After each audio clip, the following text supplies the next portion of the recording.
नमस्ते मेरे प्यारे बच्चों, मैं सीमा सिंह आनंद ट्यूटोरियल में आपका स्वागत करती हूँ। बच्चों, आज की पाठशाला में हम कक्षा 7वीं विषय हिंदी विषय में बच्चों हमारी दूसरी इकाई का ये आखिरी पाठ है 13। धन्यवाद। बच्चों, इस कविता के कवि हैं शिवमंगल सिंह सुमन जी। तो बच्चों, हम कविता पहले पढ़ चुके हैं, आज हम इसके स्वाध्याय करेंगे। बच्चों, स्वाध्याय शुरू करने से पहले एक बार हम इस कविता को फिर से पढ़ लेंगे, ठीक है? तो चलो हम शुरू करते हैं। जिस जिस से पथ पर स्नेह मिला, उस राही का धन्यवाद। जीवन अस्थिर अनजाने ही हो जाता पथ पर मेल कहीं। सीमित पगडग लंबी मंजिल तय कर लेना कुछ खेल नहीं। दाएं बाएं सुख दुख चलते, सम्मुख चलता पथ का प्रमाद। जिस जिस से पथ पर स्नेह मिला, उस राही का धन्यवाद। सांसों पर अवलंबित काया जब चलते चलते चूर हुई। दो स्नेह शब्द मिल गए, मिली नौ स्मृति थकावट दूर हुई।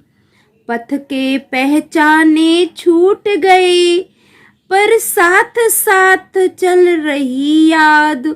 जिस जिस से पथ पर स्नेह मिला, उस राही का धन्यवाद। उस राही का धन्यवाद। जो साथ न मेरा दे पाए, उनसे कभी सुनी हुई डगर। मैं भी ना चलूं यदि तो भी क्या, राही मर लेकिन राह अमर। इस पथ पर वे ही चलते हैं जो चलने का पा गए स्वाद। जिस जिस से पथ पर स्नेह मिला, उस राही का धन्यवाद। कैसे चल पाता यदि ना मिला, होता मुझको आकुल अंतर। कैसे चल पाता यदि मिलते, चिर तृप्ति अमरता पूर्ण पहर। आभारी हूँ मैं उन सब का, दे गए व्यथा का जो प्रसाद। जिस जिस से पथ पर स्नेह मिला, उस राही का धन्यवाद। उस राही का धन्यवाद। बच्चों, हमारी कविता पढ़कर हो गई है, अब हम स्वाध्याय करते हैं। मैंने समझा। आप इस पाठ में आपको क्या समझ में आया है वो आपको यहाँ पे लिखना है। विचार मंथन। वृक्ष करता सब पर उपकार, जग माने उसका आभार। बच्चों, जो वृक्ष होते हैं, पेड़ पौधे होते हैं, उनसे हमें बहुत कुछ मिलता है। तो वृक्ष हम सबके ऊपर उपकार करता है, इसलिए सारा जग वृक्ष का आभार मानता है। शब्द वाटिका। नए शब्दों। पथ रास्ता, अस्थिर चंचल, प्रमाद भ्रम, सम्मुख सामने, आकुल व्याकुल, अंतर मन अंतस, व्यथा कष्ट, राही यात्री। जरा सोचो बताओ। बच्चों, अभी जो मैं आपसे पूछूंगी ना, जरा आप उस बात को सोचिए और फिर आप मुझे बताइए। अगर तुम्हारा बचपन ठहर जाए, अगर आपका बचपन ठहर जाए, रुक जाए, तो आपको कैसा लगेगा वो आप मुझे बताइए। बच्चों, जो हमारा बचपन होता है वो तो बहुत प्यारा होता है। शायद ही कोई बोले कि मेरा बचपन प्यारा नहीं है, तो बचपन तो सबको बहुत प्यारा होता है। अगर आप सोचो कि आपका बचपन वहीं पे रुक जाए, जैसे अभी आप तीसरी क्लास में हो या आप चौथी में हो या छठी में हो या सातवीं में हो और यहीं पर आपका बचपन रुक जाए तो क्या होगा? आपकी तो मजा ही हो जाएगी, बल्ले बल्ले हो जाएगी, है ना। मम्मी पापा छोटे बच्चों को बहुत प्यार करते हैं तो वो तो आपको हमेशा प्यार करते रहेंगे और आपके चाचा चाची, नाना नानी, मामा मामी सब लोग आपको बहुत सारा खिलौना ला के देंगे, क्योंकि हम बच्चों को खिलौना ला के देते हैं, अच्छे अच्छे कपड़े ला के देते हैं और आपका बचपन वही ठहर जाएगा। तो सब लोग आपको आपकी मनपसंद चीजें देते रहेंगे, अच्छे अच्छे कपड़े देंगे, चॉकलेट देंगे, आपको खिलौने देंगे। और छोटे बच्चे होते हैं वो तो घर का कोई काम नहीं करते हैं, तो आपको घर का तो कोई काम भी नहीं करना होगा, है ना। मस्त आप स्कूल जाओगे, आओगे, खेलोगे, कूदोगे, अपना होमवर्क करोगे थोड़ा बहुत और आपको आगे की जिंदगी का कोई टेंशन ही नहीं होगा। तो ये तो मुझे ऐसे लगता है, लेकिन आपको क्या लगता है वो आप मुझे बताइए, ठीक है। सुनो तो जरा, हौसला, प्रेरणा, जीवन संघर्ष में से किसी भी विषय पर कविता सुनो और सुनाओ। तो बच्चों आप ना गूगल पे जाइए और आप सर्च करिए, क्योंकि मैंने देखा उसमें बहुत सारी कविता है, तो आप खुद वहां पे देखोगे और पढ़ोगे तो आपको ज्यादा अच्छा लगेगा। तो ठीक है, आप लोग गूगल पे जाइए, सर्च करिए और हौसला, प्रेरणा इनसे संबंधित कविता सुनिए और उसे पढ़िए, उसे याद करिए और अपने टीचर को सुनाइए। वाचन जगत से किसी एक पसंदीदा कविता के आशय का शाब्दिक तथा अंतर्निहित अर्थ का आकलन करते हुए वाचन करो और केंद्रीय भाव लिखो। तो बच्चों ये तो आपको करना है, आपकी जो भी पसंदीदा कविता हो उसका। सुनो तो जरा, अपने आसपास में घटी कोई हास्य घटना प्रसंग सुनाओ। तो बच्चों आपके आसपास के परिसर में घटी हुई कोई भी हास्य घटना या प्रसंग अगर आपको पता है तो आप अपनी कक्षा में अपनी टीचर को बताइए। खोजबीन, अंतर्जाल की सहायता से भारत के अब तक के राष्ट्रपतियों के नाम तथा उनका कार्यकाल ढूंढो और बताओ। तो बच्चों आपको गूगल पे जाना है और सर्च करना है, आपको सभी राष्ट्रपतियों के नाम और उनके कार्यकाल सब मिल जाएंगे। ठीक है बच्चों। स्वयं अध्ययन, अब तक पढ़े मुहावरे, कहावतों का वर्ण क्रमानुसार लघु शब्दकोश बनाओ। तो बच्चों ये काम आपको करना है, ठीक है। चलो आगे देखते हैं। कविता में निम्न शब्दों से सहसंबंध रखने वाले शब्द खोज कर लिखो। तो ये देखो बच्चों मैंने खोज कर लिखा है। पहला, सीमित पगडग। सीमित पगडग का आएगा लंबी मंजिल। ये देखिए, सीमित पगडग, लंबी मंजिल। फिर उसके बाद है दाएं बाएं। दाएं बाएं का क्या आएगा? सुख दुख, साथ साथ, याद, आकुल, अंतर, व्यथा, प्रसाद। राही मर, जीवन अस्थिर, पथ मेल, सूनी डगर, राह अमर। ये देखो मैं आपको कविता में दिखा देती हूँ कि इनका आपस में संबंध। ये देखिए, सीमित पगडग, लंबी मंजिल, पथ मेला, जीवन अस्थिर, दाएं बाएं, सुख दुख। ये सब हमारी कविता से लिए हुए हैं। ये देखिए, सुनी डगर, राही मर, राह अमर, आकुल अंतर, व्यथा प्रसाद, राही। ठीक है बच्चों। तो ये देखिए, ये मैंने आपको करवा दिया है। अब आगे देखते हैं। सदैव ध्यान में रखो, सच्चा मित्र वही है जो विपत्ति में काम आए। बच्चों, हमें कैसे पता चलेगा कि हमारा सच्चा मित्र कौन है? तो बहुत साधारण सी बात है बच्चों, बहुत सिंपल है।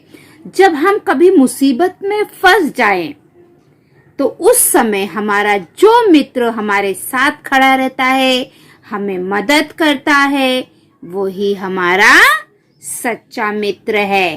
कहने के लिए तो सब बोलते हैं ये मेरा दोस्त है, ये मेरा दोस्त है, नहीं, लेकिन जो हमारे मुसीबत के समय हमारे साथ खड़ा रहता है, वही हमारा सच्चा मित्र होता है। भाषा की ओर, पढ़ो, समझो और करो। ये देखो बच्चों, छोटा कोष्टक का ये निशान है।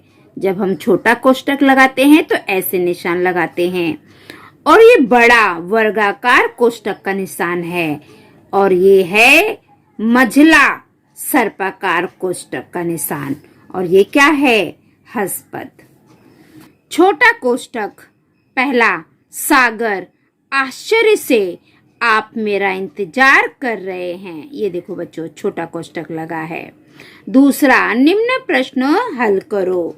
95 गुणे 26 ब। ये देखो छोटा कोष्टक लगाया है यहाँ पे। 600 भागे 15। मझला सर्पाकार कोष्टक, इसका निशान देखो बच्चों, ये है। गोदान, निर्मला, गबन प्रेमचंद्र जी के प्रसिद्ध उपन्यास हैं। ये देखो, यहाँ पर मझला कोष्टक लगाया गया है। दूसरा, तुलसीदास, कालिदास महाकवि माने जाते हैं। यहाँ पे देखो बच्चों, मझला कोष्टक लगाया गया है। बच्चों, हम ये बाद में करेंगे, पहले हम ये पढ़ लेते हैं, ठीक है? फिर आपको ये करने में आसानी होगी। बड़ा वर्गाकार कोष्टक, लेखन में त्रुटि या पूर्ति बताने दूसरे कोष्टक को घेरने के लिए ये बड़ा कोष्टक इसका प्रयोग करते हैं। हंसपद, लेखन में जब कोई शब्द छूट जाता है, बच्चों जब हम कुछ लिखते हैं ना तो कुछ छूट जाता है, तब उसे पंक्ति के ऊपर लिखकर ये हंसपद या चिन्ह लगाते हैं। ये देखिए, इसका ये जो बड़ा वर्गाकार कोष्टक है उसका उदाहरण है। पहला, रविंद्रनाथ ठाकुर का अनुवादित अनुदित साहित्य सब पढ़ते हैं। तो ये देखिए बच्चों, बड़ा कोष्टक का निशान यहाँ पे लगाया हुआ है। दूसरा, देखो आपका पत्र नमूना ड के अनुसार होना चाहिए। ये देखो बच्चों, ये बड़ा कोष्टक लगा है, और यहाँ पे ये जो लगा है ये छोटा कोष्टक है ना? ये देखो, ये छोटा कोष्टक है, लेकिन ये जो लगा है ये बड़ा कोष्टक है। बच्चों, हंस पद के उदाहरण। पहला, असीम ने भेंट कार्ड बनाया। देखो यहाँ पे कुछ लिखना भूल गया है, इसलिए हंस पद का निशान लगाकर यहाँ पे लिख दिया गया है। असीम ने सुंदर भेंट कार्ड बनाया। जब हम लिखते हैं और कुछ हम भूल जाते हैं तो उसे हम ऐसे हंस पद का निशान लगाकर ऊपर लिख देते हैं। दूसरा, पिताजी कल मुंबई जाएंगे। देखो पहले लिखा था पिताजी कल जाएंगे, मुंबई लिखना भूल गए, तो इसको हमने हंस पद का निशान लगा दिया और ऊपर मुंबई लिख दिया। तो बच्चों, आज आपने छोटा कोष्टक, बड़ा वर्गाकार कोष्टक, मझला कोष्टक, हंस पद कैसे लगाते हैं वो आपने सीखा है। अब यहाँ पे बच्चों लिखा है उचित विराम चिन्ह लगाओ। जो आपने सीखा है ना विराम चिन्ह, अभी आपको वो यहाँ पे लगाना है, ठीक है? तो हमारा पहला वाक्य है, कामायनी महाकाव्य कवि जयशंकर प्रसाद। तो ये देखो बच्चों, यहाँ पर मैंने बड़ा कोष्टक लगाया है ना? दूसरा, विशाखा नंदन से दिल्ली आती है, हवा जैसी आने की सूचना नहीं देती। ये देखो हवा जैसी, ये कोष्टक छोटा कोष्टक है, हमने यहाँ पे छोटा कोष्टक लगाया है। बाल भारती, सुलभ भारती हिंदी की पुस्तकें हैं। ये देखो ये मझला कोष्टक या सर्पाकार कोष्टक दोनों बोल सकते हैं इसे। किसी दिन हम भी आपके घर आएंगे, यहाँ पे ये कौन सा लगा है, हंसपद यहाँ पे लगा है। एक वाक्य भूल गए थे तो हंसपद का निशान लगाकर हम ऊपर लिखते हैं। तो बच्चों ये तो आपके स्वाध्याय हो गए हैं। बच्चों मैंने आपके लिए कुछ प्रश्न बनाए हैं, चलो मैं आपको बता देती हूँ। प्रश्न पहला, कवि किससे धन्यवाद देता है? कवि उन व्यक्तियों को धन्यवाद देता है जिनसे उसे अपनी जीवन यात्रा में स्नेह प्राप्त हुआ। प्रश्न दूसरा, कवि के अनुसार मंजिल का सफर तय कर लेना खेल क्यों नहीं है? तो इसका उत्तर, कवि के अनुसार मंजिल दूर है तथा हमारे पगडग सीमित हैं, इसलिए मंजिल का सफर तय कर लेना खेल नहीं है। प्रश्न तीसरा बच्चों, सुख दुख कहाँ चलते हैं? तो इसका उत्तर है, सुख दुख मनुष्य के दाएं बाएं चलते हैं। कहाँ चलते हैं सुख दुख? मनुष्य के दाएं बाएं चलते हैं। प्रश्न चौथा, मानव काया किस पर अवलंबित है?